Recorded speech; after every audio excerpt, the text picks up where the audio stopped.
Hi, this is Janie with Paper Compulsions, and I wanted to show you how to make the paper bows that you see here. You could emboss them, you can stamp the paper, whatever you would like before you make the bow, and it's really easy to do. If you have a digital cutting machine, I have cut files for them. If not, you can print out the templates and cut them by hand, or in a minute I'll show you how to do it with just strips of paper. The cut file looks like this, and you just take one end and bend it over this way, and the other end and bend it over that way for the loops of the bows, and then this middle piece just folds over in the middle,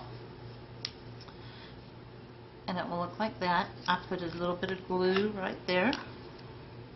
Actually, you would want to glue those two top pieces first, but I forgot about it because I was holding it up to the camera. If you're using a thinner paper, this won't crease, but with this cardstock, it creased right there. So what you would do first is take something round and smooth and run it against that, and that way when it folds over it will loop and not make a crease like I just made.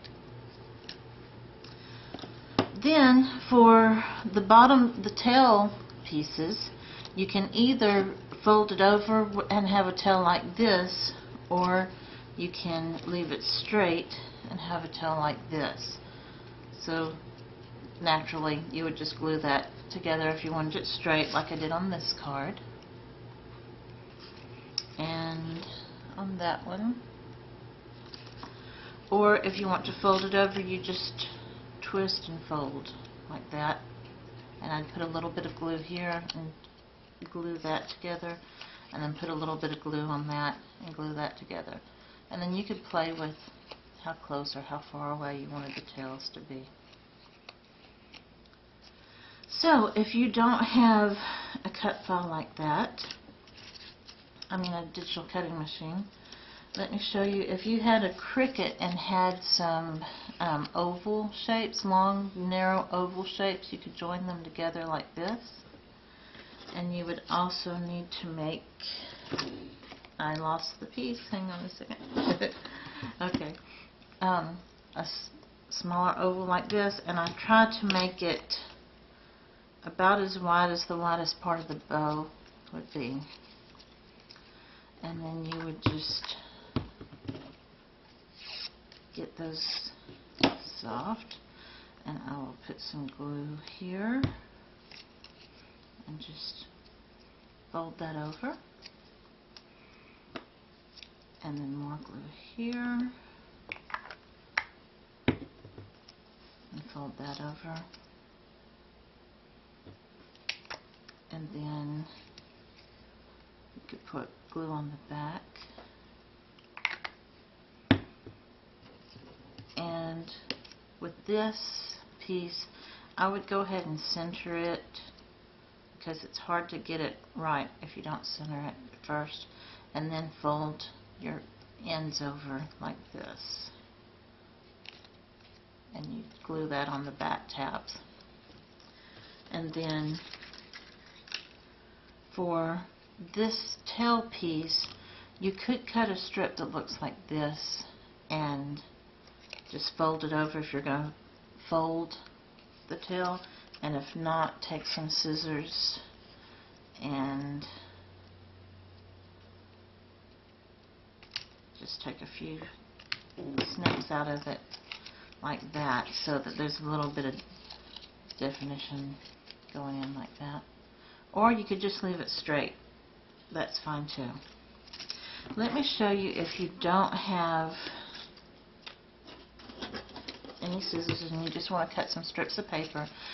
These strips are 3/4 of an inch, and you're just going to, that would need to be rolled also. And this piece is going to be too long, but I just want to guess. You kind of guess how big you want your loops, and then you just cut the extra off. So I want that to be my middle. I would put glue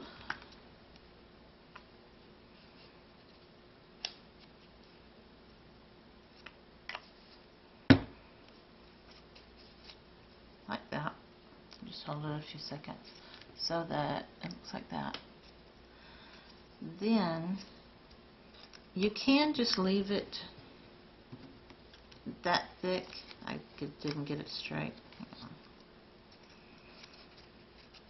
You can just leave it straight right here and put a loop over it. You would just take a smaller piece of paper and loop that over it and wrap it around. Or if you want to, you can take a few snips out, like a V out on this side.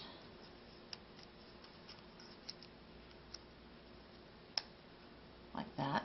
And again on this side.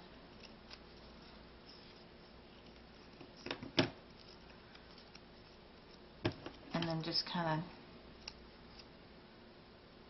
straighten those edges. Well, I'm not doing a bang up job, am I?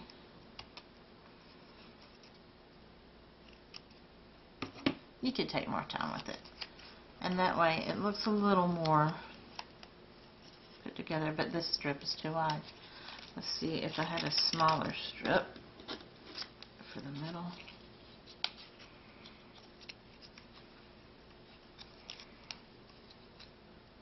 Like that. And you just play around with it and see what you like. For the tail piece, you would decide how long you want your tails. And say I want them to both be this long. And then you kind of decide where the middle is. And then go from the corner to the middle and this corner to the middle.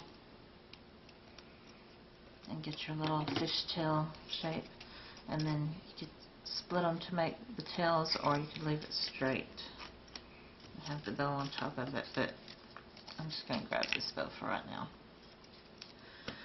And if you wanted to, you could put another strip of paper over it and have your different colors, and you would loop this over also.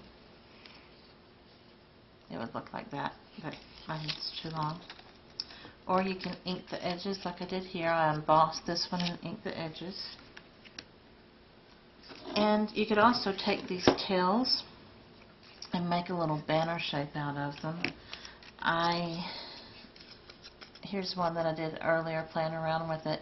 I made score marks. I decided where my middle was and made a score mark, and 1/4 of an inch away made another score mark, and did the same on this side. I spaced it evenly, and then you fold like that, like a backward Z, and like that on that side, and it will look like this when you're finished.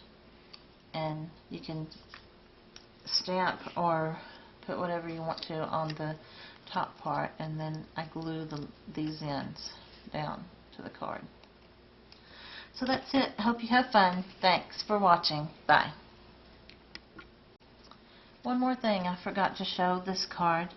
On this rosette, I took a strip that I cut with my digital cutter of this, and I scored it every 1/2 inch, so that I scored it in the middle there, and then there, middle, there, and then folded it up and put it together to make this rosette. It was kind of a cool effect, I thought. So I think I'll have this, the cut file for this card on my Etsy shop soon. Thanks, bye.